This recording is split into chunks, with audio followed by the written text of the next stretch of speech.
এরপর আমাদের অনুষ্ঠান আলে ম্যাডাম প্রদীপ জ্বালিয়ে অনুষ্ঠানের সূচনা করবেন। এখন আপনারা সকলে একটু হাত তালি দেবেন, সকলে একটু হাত তালি দিন, একটু হাত তালি দিন।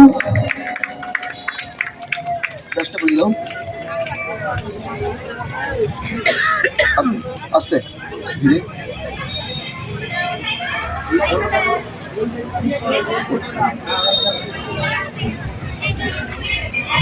আস্তে হাততালি দিন, হাততালি।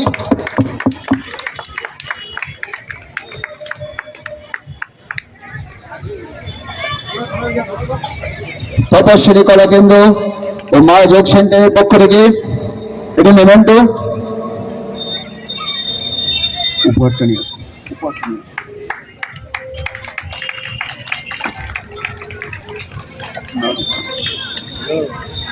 এরপর আমাদের পক্ষ থেকে ম্যামের জন্য ছোট্ট উপহার।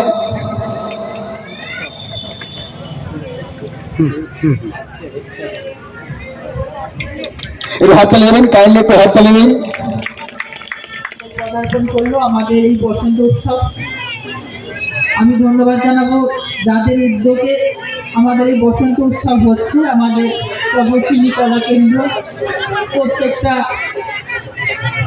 এই কলা কেন্দ্রের প্রত্যেকটা আমার মেম্বার যারা যারা আছেন সদস্য, প্রত্যেকটি সদস্যদেরকে ধন্যবাদ জানাবো। এটা দ্বিতীয় বছর, এই কারণেই বলছি একটা দ্বিতীয় বছরের যে অনুষ্ঠানটার সূচনা হয়েছে, এটা গত বছরের সূচনা হয়েছে, আজকে দ্বিতীয় বছর।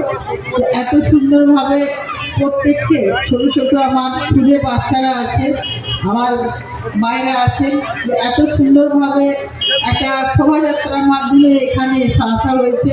খুব সুন্দরভাবে আমার খুবই ভালো লেগেছে। এইরকম মতনই বসন্ত উৎসব আমরা এর আগে কালনাতে লেগেছি।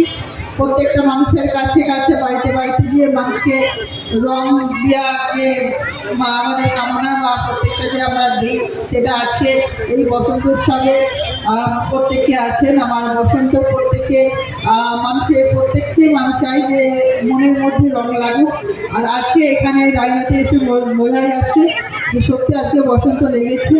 তো যাই হোক, আজকে এত সুন্দর একটা অনুষ্ঠান। আমি এই কলা বিভাগের প্রত্যেকটা আমার মেম্বার যারা আছে তাদের কাছে একটা অনুরোধ করব যে একটা আমাদের কর্মসূচি যেটা শুরু করা হয়েছে, খুব সুন্দরভাবে চলছে। শুরু করাটা অর্থাৎ সূচনা করাটা খুবই সহজ, কিন্তু আস্তে আস্তে যেটা এগিয়ে নিয়ে যাওয়াটা আমি চাই যে এই যে আমাদের বসন্ত উৎসব আগামী দিনে আরও বৃহৎ আকার নিক এবং আমাদের এই বসন্ত উৎসব প্রত্যেকটা মানুষের মনে কোঠায় থাক খুব সুন্দরভাবে। প্রত্যেকটা বছর যেমন দুর্গা পুজো উৎসবের জন্য যেমন সবাই যেমন তাকিয়ে থাকে যে বছরে কখন আমাদের সে আশ্বিন মাস আসবে, তারপরে দুর্গা পুজো হবে, ঠিক সেই রকম মতনই এই বসন্ত উৎসব যাতে রায়নার মধ্যে প্রত্যেকটা মানুষের মনের মধ্যে যাতে অপেক্ষা থাকে যে আবার সামনে বছরে কখন বসন্ত উৎসব আসবে, কীভাবে সাজা হবে বা কীভাবে আমরা প্রত্যেকটা জায়গায় জায়গায় মানুষের কাছে কাছে সেই মানুষকে আমরা বসন্ত উৎসবের যে শুভেচ্ছা বিনিময় করবো, এটা যেন প্রত্যেকটা মানুষ যাতে অপেক্ষা করে থাকে, এটাই বলবো। কাজে প্রত্যেকে এসে খুবই ভালো লাগছে। আজকে যদি না আসতে পারতাম, যদি অনেক প্রোগ্রাম আসছে, কাজে তাহলে আমার একটা মনের মধ্যে একটা অসন্তোষ থেকে যেত। কাজকে এসে খুব ভালো লাগছে, খুব সুন্দরভাবে আপনারা এত সুন্দরভাবে আয়োজন করেছেন। আমি ধন্যবাদ জানাবো আমি আদর্শটাকে, উনি আমাকে এখানে আমন্ত্রণ করার জন্য, যে এত সুন্দর একটা অনুষ্ঠানটা আসতে পেরে খুব গর্বিত বলে মনে করছি। তো যাই হোক, প্রত্যেকটা মানুষজনকে, গুণীজনদেরকে আমি শুভেচ্ছা জানাবো, ভালোবাসা জানাই। যে এত সুন্দর একটা অনুষ্ঠানে আপনারা সকলে এসেছেন এবং শুভেচ্ছা বিনিময় করছেন আমাদের এই বসন্ত উৎসবে। প্রত্যেককে ধন্যবাদ জানিয়ে আমি আমার ছোট্ট বিচার করতে শেষ করলাম। নমস্কার।